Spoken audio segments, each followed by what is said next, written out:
Dr. John.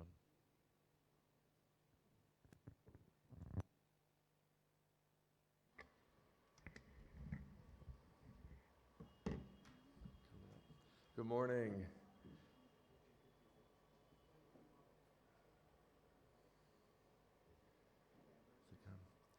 So some of us have airline problems, so they're going to move my talks around a little bit. I'm going to miss my panacea in robotics talk later this afternoon, but there's lots of talks about that. And I can only say that Stryker and Medtronic both invested $1.7 billion in robotics. I think that's the way of the future. They're going to market it until it becomes that way, if nothing else. And certainly we're marketed like crazy in the United States. Anyhow, excellent talks by Dr. Adkarb regarding the robotics. That's good stuff. As far as the HTOs, we're going to go back to this talk about, we're going to let me do this one real quick. Okay, so this is going to be, let's move on with this one then. So is the jury still out? So I didn't know whether it's going to be able to do this one. So I first started using robotics shortly after 2010 when they were introduced. It was Omni robot. At that point, it wasn't a wand. It was cutting with a saw just like we do now. And it was a nice thing for the United States because whereas a robot costs about $42,000 here, I understand it costs $1 million US dollars in the United States. Tremendously expensive, where personally it would be very difficult for us to buy robots. It forces you into the hospital, which is distasteful where we are. So at that point it was a no purchase price because the robot came with your surgery. Whenever you did a surgery, they brought the robot with them. And so that was an issue. Omni was bought recently by Corin. But I did it for a long time, and at that point I found it to be less efficient time-wise, and my results were pretty much the same, and so thereby, aside from marketing, I kind of went away from robots. There's the $1.7 billion from Stryker and Medtronic. The future is here when it comes to that. Those are the 8 companies which control robots. The top 4 account for 95% of all the robotic market in the United States. So those are the big players, and they're going to go with robots no matter what. In the United States, the hospitals love it because they've now allowed us to do all of our total joints outpatient. We do those in a surgery center. We don't do them in a hospital. But with a robot, because of the cost, you have to buy the robot. It forces these back into the hospital, so that's the big play in the States to get robots back. And the hospital lobby, which is very powerful, is going to push that big time because they've lost all their market share in joint replacements, which are very lucrative. So lots of different ways to do robotics.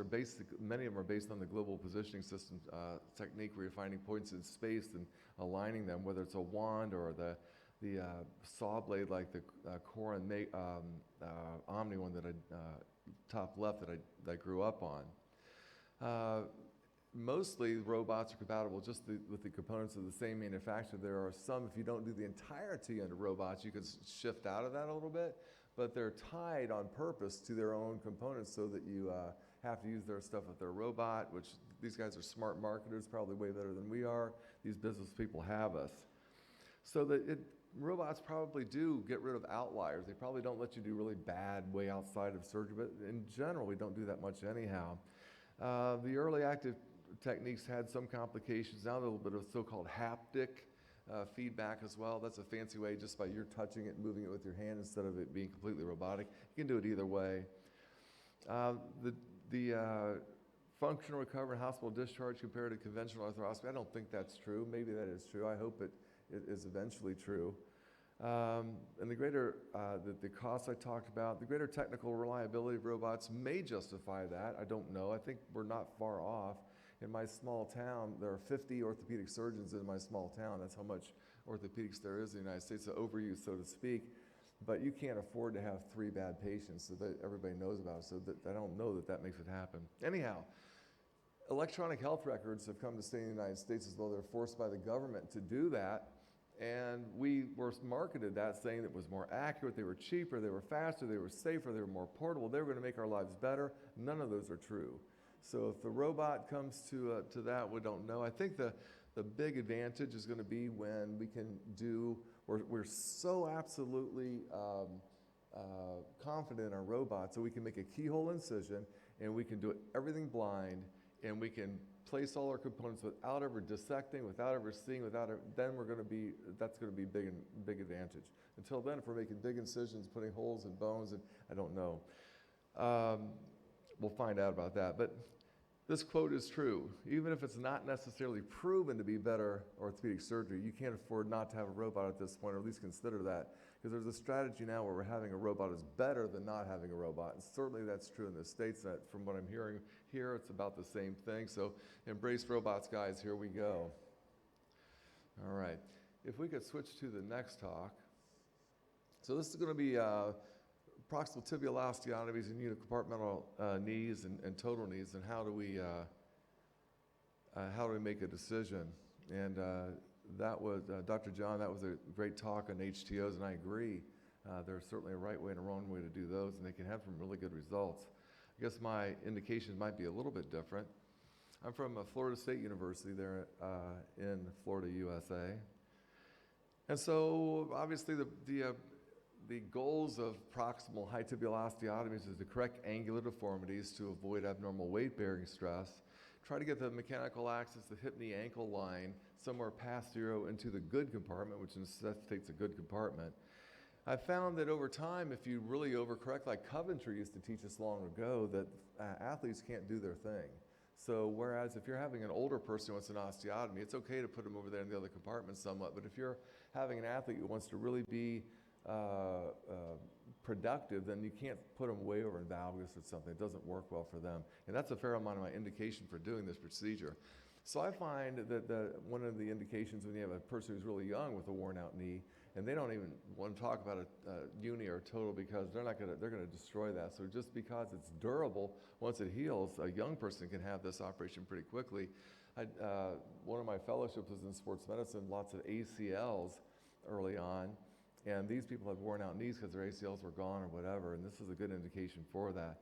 So if your lifestyle is too vigorous to protect arthroplasty adequately, then this is a good way to go and buys time. But the patient has to realize this is not a permanent forever procedure as long as they know that this is a stepwise procedure. So it's usually in varus, as we know, and the valgus correction has to be not so far that it's in a bad position.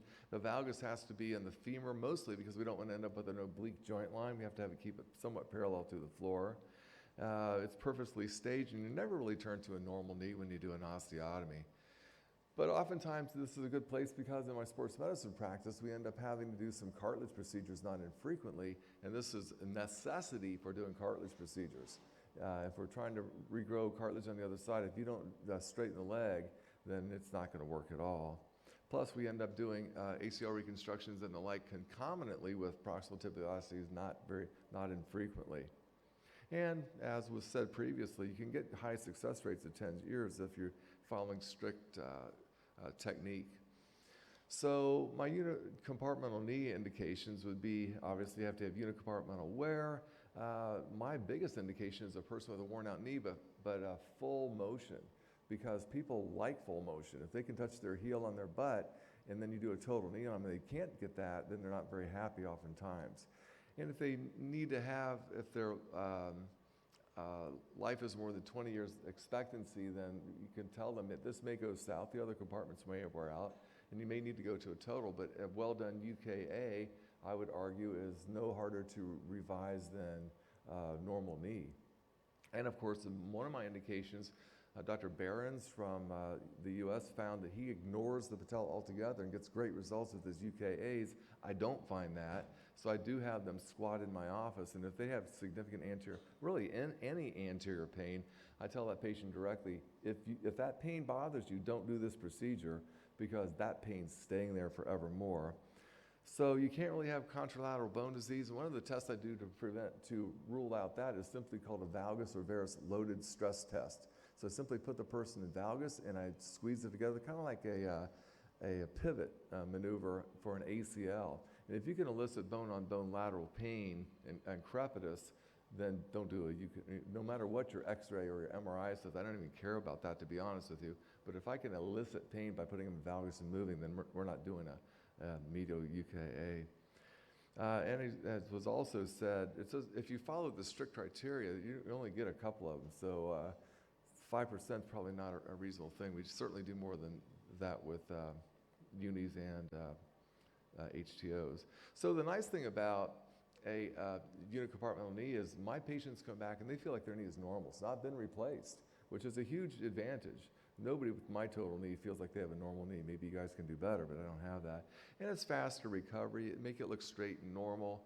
There's higher initial success. It's not hard to get over. Again, these are all done outpatient. They come in the morning, go home the same morning. They walk full weight bearing immediately. Fewer short-term complications. They last longer than the HTOs, and you easily convert them to a TKA because you're not taking any pain away. So I do all uncemmented unicompartmental knee arthroplasty, so you don't lose any bone when you revise it. You simply, it's literally like a primary cut. Maybe you have to put in 2 or maybe 4 degrees more poly, but that's about it. Immediate full weight bearing can be a final procedure. When you compare it to a total, again, UKAs feel normal, totals don't. You can maintain full motion with the unicompartmental, totals never get that. Unis rehab faster, it's just less of an operation, so you have all the least complications with that. You do have normal kinematics for what that's worth. You definitely can use a smaller incision. There's less post-op pain. There's no hospital stay where we are. And then the revision is the same. So I actually have varus knees. They're bad. And so whenever I have my procedure done, I'm having a uni in me. Don't put a total in me. Right now, my motion is full. I don't want to hear about a total. Contraindications, obviously, if you have inflammatory arthritis, it's going to go to all the compartments. It's going to wear out your joint. It's not going to be a good idea. ACL deficiency with a mobile bearing component, you're in trouble. So if you flex your knee and then you have the tibia come forward and you're going to dislocate your mobile poly, bad news. If it's a fixed poly, then it's not such a bad news, especially if you completely cover the tibia with a component. You don't want to make it small. It has to go all the way to the back so that it doesn't fall off, the femur doesn't fall off the back of the tibia. So I have done them in ACL deficiency, but not if it's grossly unstable. Fixed varus supporting valgus supporting restricted motion. There's not much of an advantage if you're having a knee that has less than 90 degrees of flexion, knowing that the postoperative motion is mostly an indicator of what's going to be postop motions predicated on preoperative motion. If you have less than 90 degrees, there's not a big advantage to doing your uni at that point. So if the other side's had a meniscectomy, don't do the uni because it's going to wear out over time anyhow. If you have global pain, some of those people just hurt everywhere. In my experience, obese people fracture unis. There's too much pressure on that. You've already compromised it. You created a big stress riser there. And then my patients are young and they're trying to run marathons and they're trying to play our brand of football and things like that. It's not a good place for that. You can't do a collision sport with that. And then the anterior knee pain pushes me over the edge. The kiss of death for unis is overcorrection. So if you do a medial uni and you leave them in valgus, you're going south. You're going to lose that battle. Patients aren't going to like you. Overcorrection is, undercorrection and overcorrection are both bad. You want to have a little bit in the medial compartment with your mechanical axis, but you don't want to have so much that you're overloading it and getting fractures there. Removing the osteophytes makes perfect sense. And then we try to remove minimal bone and add minimal poly. Don't want to make a big old cut and end up with a really thick poly. The farther you go down, the weaker the bone, the more risk factor you're going to have for fractures and the like. And then I don't do a lot of big time releases with that. That's not what this operation is about. You got to have the components so they match exactly. You can't have the malaligned enough for the edge of the femoral components rubbing on the tibia. Pretty easy to do to float the femur when I put in the tibia. Tibia goes first, it's horizontal to the floor, and then I float the femur so that it matches perfectly, so the convexity and the concavity match perfectly. And then the final one maybe is to don't put pins in this operation, because if you put a bunch of pins, a bunch of stress fractures, you're asking for stress fractures, which do happen. So as I talked, unis fail by mostly the other side wears out. Don't leave medial uni in valgus. Aseptic loosening, to my understanding, happens infrequently, but usually in cemented components, not uncemmented. The stress fractures always happen in the tibia. They happen in high activity people, multiple pins.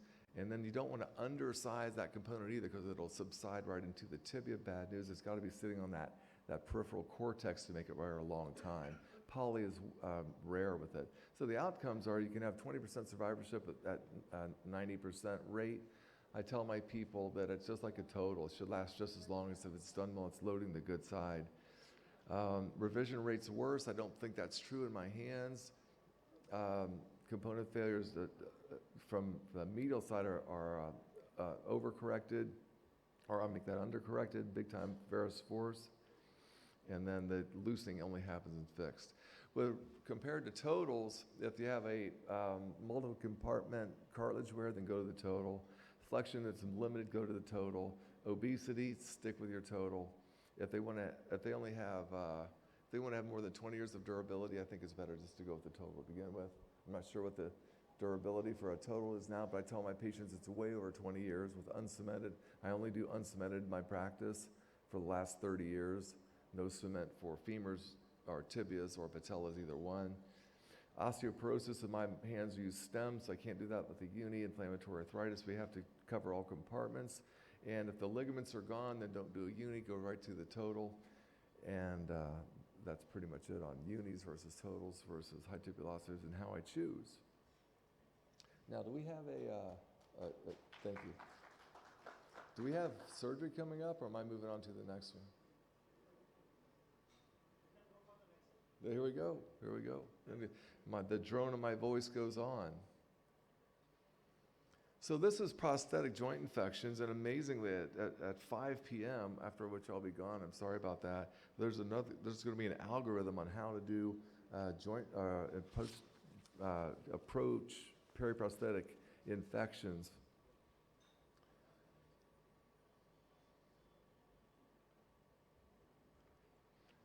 And so this is probably going to be a little bit cross coverage with that. Is that coming up? Called PJI. We got two of the same talk here, guys. It's called PJI.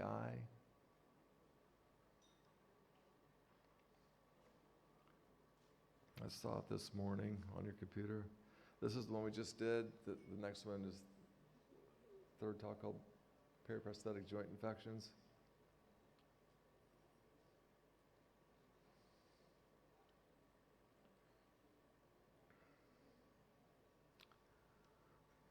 There's two of the same.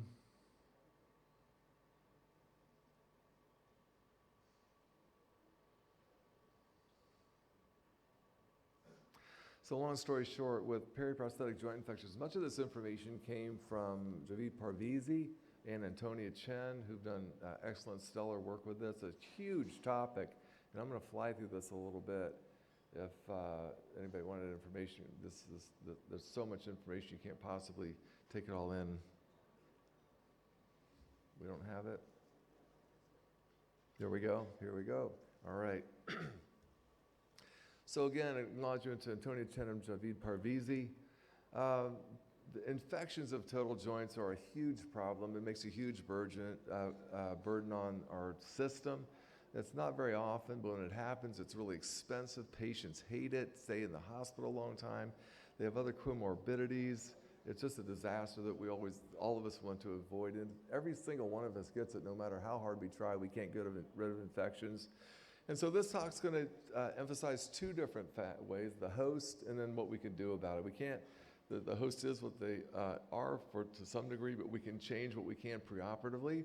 So basically, we're trying to approach it this way.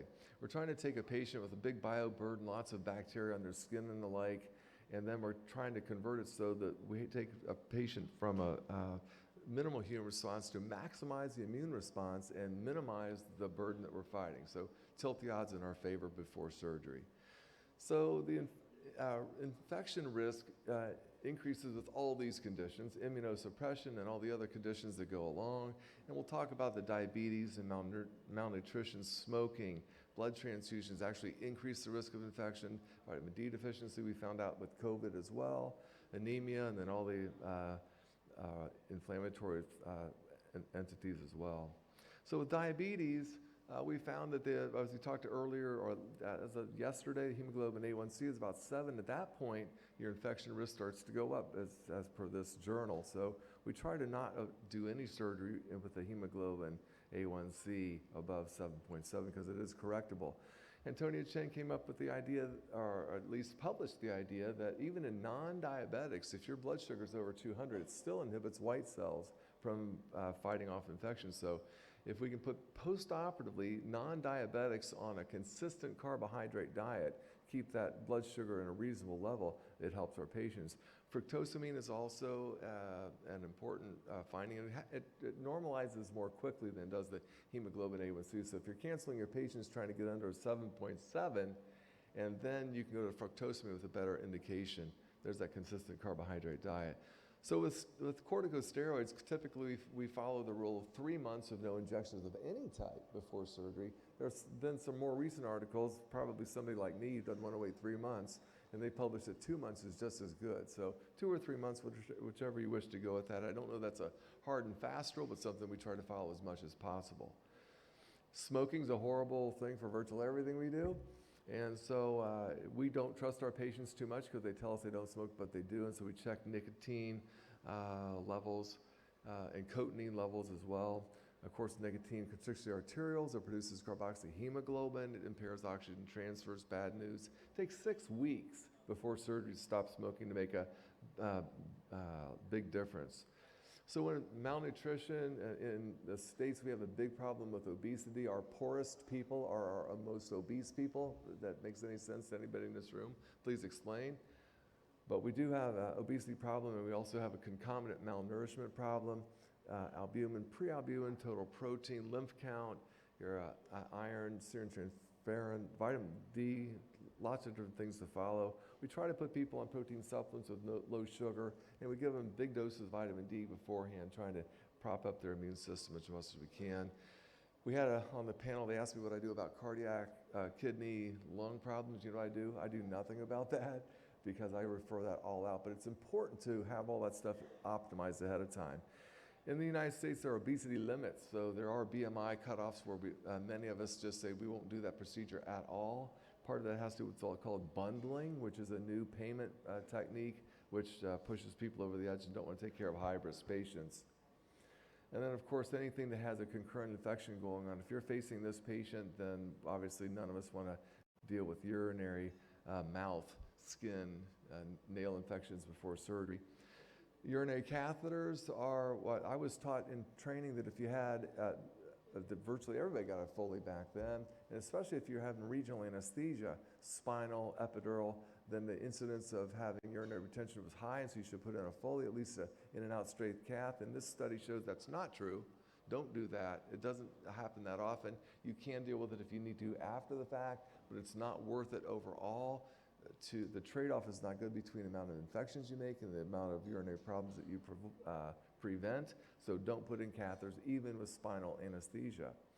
So let's move away from the host and move on to what we can do surgically a bit. And of course, these are the multi-factors that are in our hands. Antibiotics, cutting down the bacteria on the skin, protecting the soft tissue during surgery, minimizing your OR time, minimizing the people in the OR because they contaminate the air, minimizing blood loss because anemia makes for increased risk of infection as well, watching your instruments and instrumentation so they don't get contaminated, doing whatever you can before closure to not seal in bacteria, and then postoperative wound management as well. So as far as perioperative antibiotics, this is it. So there was a talk yesterday about antibiotics, and this is pretty much what the across-the-board recommendation is. Cephalosporins have a great track record. They've been around a long time. They're very effective. They treat the flora that cause our infections most often. Even some gram-negatives, and it's inexpensive where we are, makes a big difference. Now, Vanco is one that we have to use when there's MRSA, but the recommendation is don't just use Vanco. If you're using Vanco, you have to use Ancef in addition, because Vanco has a very narrow spectrum, and you don't want to just treat MRSA, you want to treat everything else as well. So if you are using Vanco, it needs to be in the body before an hour before surgery, then use Vanco or use the cefazolin with it. So we have to base that dosage based on weight. Obviously, the heavier they are, the more they need.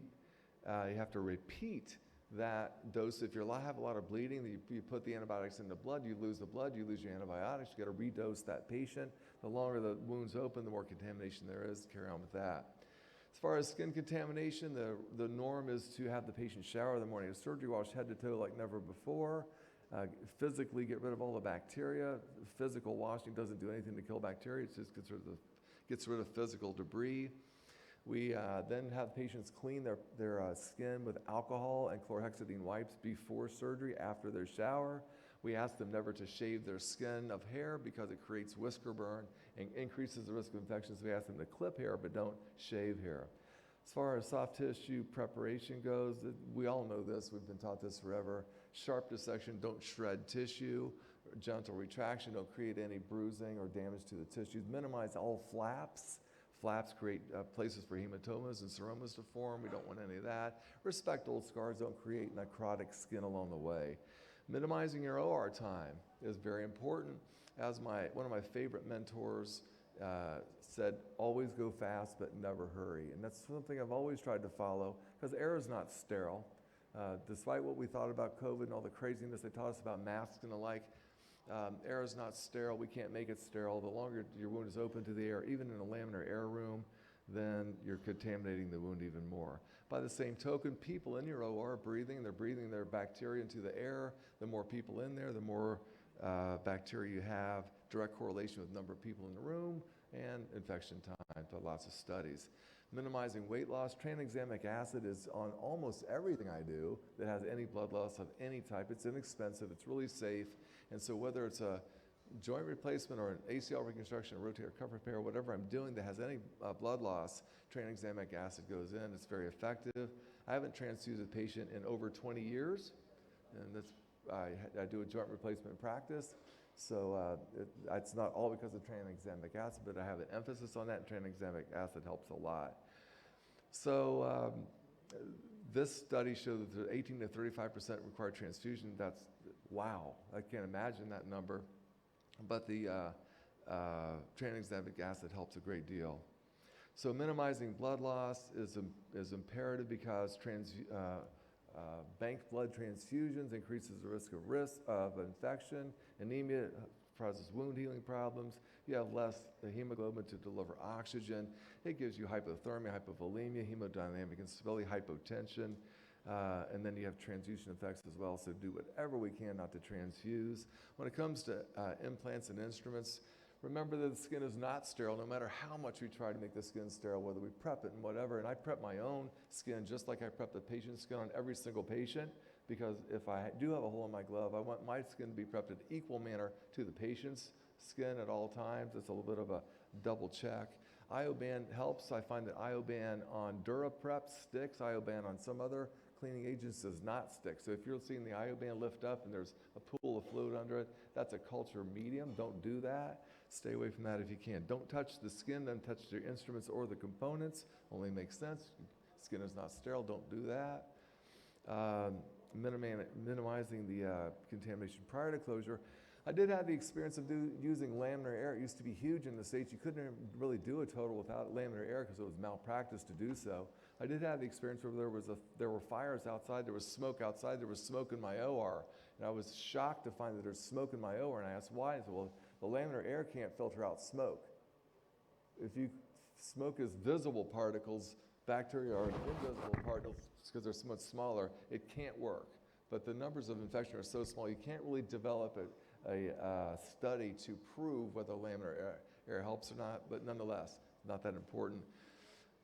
So the hoods and the spacesuits, they also don't vent our breath outside to some other entity. All they do is prevent debris from hitting us and falling back in the wound, but don't be confused that the hoods somehow take your breath out of the room, because you're still contaminating just the same amount as you would before.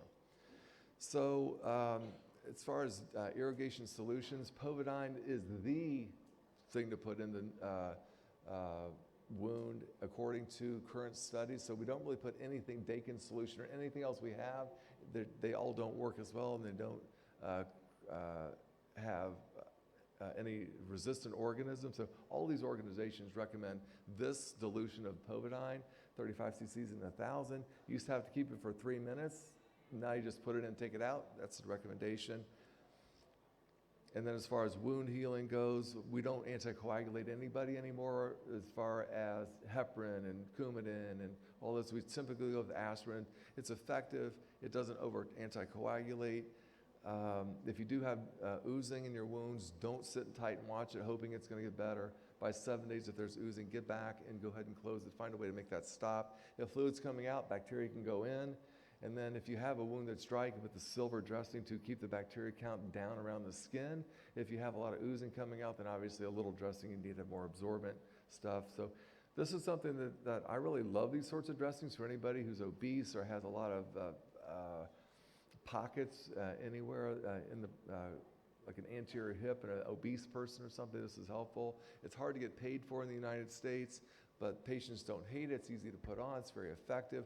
This is going to be a thing of the future as well. Use this frequently if it's available to you. So there, in summary, are all the things I ran through as quickly as I could to help us to prevent infection. We still don't have a 0% infection. I hope we do someday. So control the patient factors, control the surgical factors, postoperatively do the dressings and the wound care as best we can. And thank you so very much for letting me come to this meeting. It's very gracious to me and my family. Enjoyed it very much. Thank you. By the way, this is a great app if anybody wants to download this.